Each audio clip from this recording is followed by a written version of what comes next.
ஐயா மறையூரில் தான் இருக்கீங்களா? மறையூர் தாங்க. அதாவது மறையூரில் காந்தலூர் பஞ்சாயத்தில் 9வது கட்டிநாட்டில் இருக்குதான். நான் வந்து ஒரு 15 வருஷமாக சமூக தொழிலாளியாக வேலை செஞ்சுட்டு இருந்தேன். எனக்கு இப்போ அந்த கால் அடிபட்டது வந்து 7 வருஷம் ஆச்சு. 7 வருஷம் ஆச்சுயா. 7 வருஷம் சொன்னால் ஒரு தடி லோடு ஏற்றிட்டு கீழே ஒரு சின்ன கம்பு அடிச்சது. அது கம்பு அடிச்சது நம்ம ரத்த கட்டுன்னு சொல்லி அது பார்க்காம தண்ணியை போட்டு அது நம்ம இது தேய்ச்சி அதை விட்டாச்சு, அப்படியே விட்டாச்சியா. அது என்ன ஆச்சுன்னா பழுப்பு மாதிரி ஆகி சின்ன ஒரு புண்ணு மாதிரி தெரிஞ்சிச்சு. சின்னதாக தான் வந்துச்சு. அது வந்து லேசா இது பண்ணி நீர் மாதிரி வெளியே வந்துச்சு. அது மருந்து வச்சு விட்டோம். மருந்து வச்சு ஆஸ்பத்திரியில் போய் கிளீன் பண்ணி மருந்து வச்சோம். மருந்து வச்சு லேசா உணர்ந்து வந்துருச்சு. உணர்ந்து வந்தது 2வது பெண்ணு பெருசாகிட்டே வந்துக்கிடுச்சு. புண்ணு பெருசாகிட்டே வரவும் செக்அப் பண்ணையில் அது வெரிகோஸ் பெயின்னு சொல்லி சொன்னாங்க. அது நான் ஒரு 5-6 ஆஸ்பத்திரிக்கெல்லாம் போயிருக்கிறேன். போயிட்டு யாரும் இது பண்ணி அதை கன்ஃபார்மாக சொல்லலை, என்னதான் சொல்லி சொல்லலை, கரெக்டாக சொல்லலை. சொல்லாம போக மருந்து கொடுக்க, ஊசியை போட, மாத்திரையை கொடுக்க, அப்படியே அது கூட போய் அது நாளாக பெருசாகிடுச்சு. பெருசானதான் கோயம்புத்தூர் ராமகிருஷ்ணாவுக்கு போயிருந்தோம் செக்அப்புக்கு. அங்கே போய் ஸ்கேனிங் இதெல்லாம் இசிஜி இதெல்லாம் எடுத்துட்டு ஸ்கேனிங் எடுத்து அப்பதான் சொன்னாங்க இது வெரிகோஸ் பெயின், நரம்பு ஆப்ரேஷன் பண்ணணும்னு சொன்னாங்க. ஆப்ரேஷன் சொல்லிட்டாங்க. ஆமாம், ஆப்ரேஷன் பண்ணி நரம்பு தோல் எடுக்கணும், எடுத்தா தான் சரியாகும், இல்லாமல் சரியாகாதுன்னு சொன்னாங்க. அதுக்கு பிறகுதான் சரி சொல்லி அதை விட்டுட்டு வேற ஒரு ஆஸ்பத்திரி கொண்டு போனாங்க. அதாவது வெரிகோஸ் பெயின் ஸ்பெஷலிஸ்ட்னு சொல்லிட்டு கோயம்புத்தூர்லேயே தான் சித்ரா மெடிக்கல் காலேஜ்னு சொல்லிட்டு அங்கே கொண்டு போனாங்க. எல்லாம் நம்ம பையன் தான் எல்லாம் இது பண்ணி கொண்டு போனது. அங்கே போய் அங்கேயும் செக்அப் பண்ணி பார்த்து அங்கேயும் அதான் சொன்னாங்க. அதாவது ஆப்ரேஷன் பண்ணி நரம்பு தோல் எடுக்கணும், எடுத்தாலும் கன்ஃபார்மா இது பூர்ணமா குணமாகும்னு சொல்ல முடியாது. குணமே ஆகாது. ஆபரேஷன் பண்ணனாலும் 100% நாங்க சரியாயிடுச்சு சொல்ல முடியாது அப்படின்னு சொன்னாங்க. பைசா கட்டினாலும் எத்தனை லட்சம் செலவான பரவாயில்ல, பணம் கட்டியெல்லாம் சரியாச்சு. சொன்னாலும் அது கன்ஃபார்மா சரியாயிடுச்சு சொல்லாதனாலதான் ஆபரேஷன் போகல. செக்அப் பண்ணிட்டு அதை திரும்பி வந்துட்டோம்.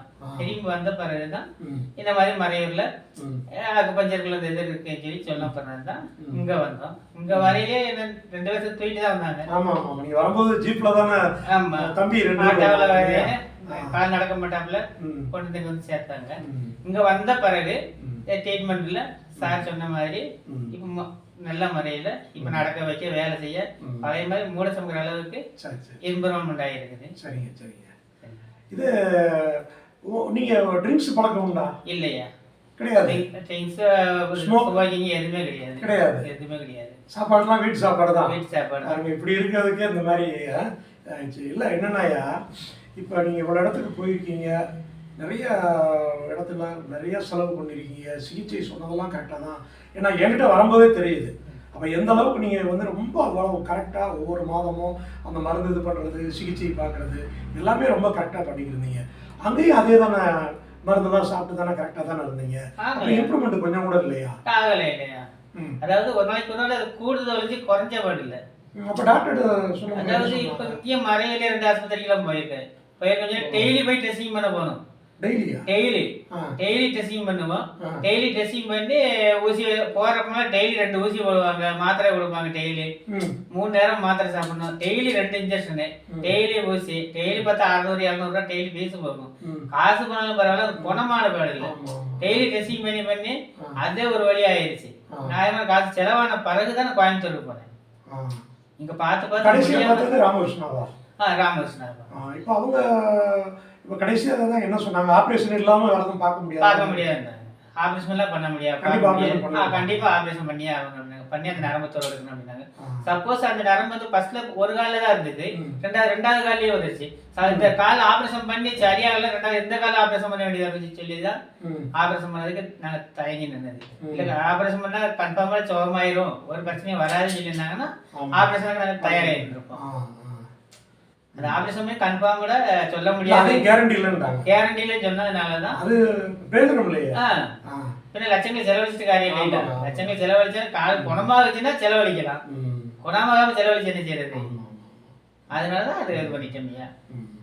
பரவாயில்லைங்க. அதாவது எனக்கு நீங்கள் உங்களை ஃபஸ்ட்டு கொண்டுட்டு வந்து பார்க்கும்போதே நரம்பு அந்த எலும்பு செயலெல்லாம் சீல் பரவ ஆரம்பிச்சிருச்சு. ஆமாம். எனக்கு ஒரு சின்ன இது என்ன, நான் அவங்கள்ட்ட ஆரம்பத்தில் அன்னைக்கு கேட்டது தான், ஐயா நான் சொல்கிறத நீங்கள் ஃபாலோ பண்ண முடியுமா? அம்மா தான் கூட இருந்தாங்க, அவங்க பசங்க எல்லாம் இருந்தாங்க. அப்போ கேட்கும்போது எனக்கு அந்த ஒரு டவுட் இருந்துச்சு. சொல்கிறத அவங்க கரெக்டாக கடைபிடிக்க முடியுமா? நான்வெஜ்ஜு கறி மீன்லாம் சாப்பிடக்கூடாதுன்னு எனக்கு கொஞ்சம் கஷ்டமாக தான் இருக்குது. அதை டோட்டலாக விட சாப்பிடக்கூடாதுன்னு சொல்கிறது. இருந்தாலும் நீங்கள் அதை கரெக்டாக ஃபாலோ பண்ணீங்க. நம்ம சொன்ன ட்ரீட்மெண்ட்டோ சரி, மருந்தோ சரி, இப்போ வரல நீங்கள் எல்லா விஷயத்தையும் அவ்வளோ கரெக்டாக ஃபாலோ பண்ணது தான். அது வந்து என்னுடைய மருந்து, நான் பார்த்த சிகிச்சை அப்படிலாம் நான் சொல்ல மாட்டேன். எல்லாத்துக்கும் மேலே கடவுள். அதை தாண்டி அடுத்து நீங்கள் சொன்ன விஷயத்த நம்ம கொஞ்சம் கரெக்டாக இருப்போமே அப்படின்னு நீங்களும் கொஞ்சம் கண்டிஷாக இருந்தது தான் இந்த அளவுக்கு நல்ல காரணம். கடவுள் எப்போயும் உங்களுக்கு நல்ல ஒரு ஆசீர்வாதம் பண்ணுவாங்க. இதே மாதிரி இருங்க. கிட்டத்தட்ட எல்லாமே நல்லா ஆறிடுச்சு. ஏன்னா காலையெல்லாம் அந்த வீக்கம் இருந்ததெல்லாம் பார்த்தீங்கன்னா அவ்வளோ இதாக இருந்துச்சு, நல்லா ஆயிடுச்சு. இன்றைக்கெல்லாம் நான் வந்து பார்க்கும்போது பார்க்குறேன், நல்ல பிளட் சர்க்குலேஷன், கால் சீடில் ஹீட்டாக இருக்குது, காலெலாம் சூடாக இருக்குது. நீங்கள் ஆரம்பத்தில் வரும்போது அப்படியே சில்லுன்னு இருக்கும். அம்மாவை கூட அம்மா கொஞ்சம் தொட்டு பாருங்கம்மான்னு சொன்னால் அம்மா கூட தொட்டுட்டு சொன்னாங்க, ரொம்ப ஃபீல் பண்ணிட்டு தான் இருந்தாங்க. நல்லா மாறி இருக்கு, எல்லாமே நல்லா மாறிடுச்சு. அடுத்து இன்னும் கொஞ்ச நாள் தான், அதெல்லாம் எல்லாம் சரி பண்ணதுக்கப்புறம் நான் சொல்கிறேன், நான்வெஜ் அதெல்லாம் நீங்கள் நல்லா சாப்பிட்லாம். பார்த்துங்க, உடம்பு பார்த்துங்க. கடவுளுக்கு நன்றி சொல்லுங்கள். ஓகே, நன்றி.